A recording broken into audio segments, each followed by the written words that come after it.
ওদিক দিন আমাদের বিজ্ঞান ভবনের দিকে বিজ্ঞান ভবনের দিকে বিজ্ঞান ভবন হয়ে যা বিজ্ঞান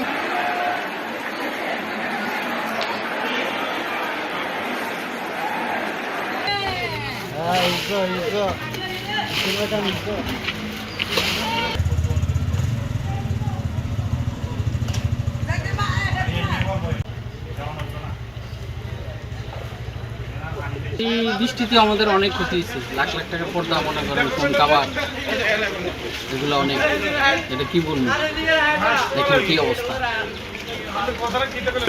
কি করলে একটু সংস্কার করতে হইব, রোড ড্রেন ঠিক করতে হইব, রোড ঠিক করতে হইব, পানি নিষ্কাশনের ব্যবস্থা করতে হইব।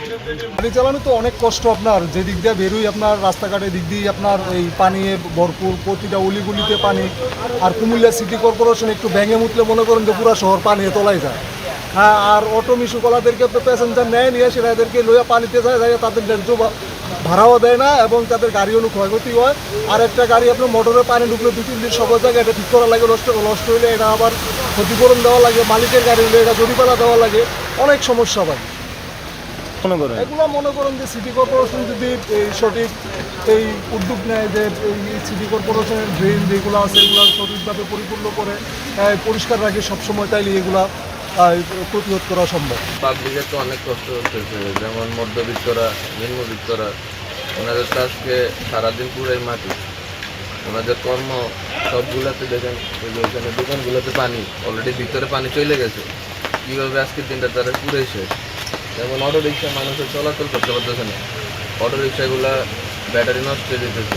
এই যে বৃষ্টি, আমরা মধ্যবিত্তরা আমরা কাজের জন্য বের হইতে হবে, যত বৃষ্টি হোক তুফান হোক আমাদের বের হইতে হবে। কিন্তু আজকে সকালে বের হয়েছি, একটা রাস্তায় একটা মিশুক দেখতে পাচ্ছি না, এ দেন আমার পুরা শরীর ভিজা, বৃষ্টি দিয়ে বের হইতে হয়েছে।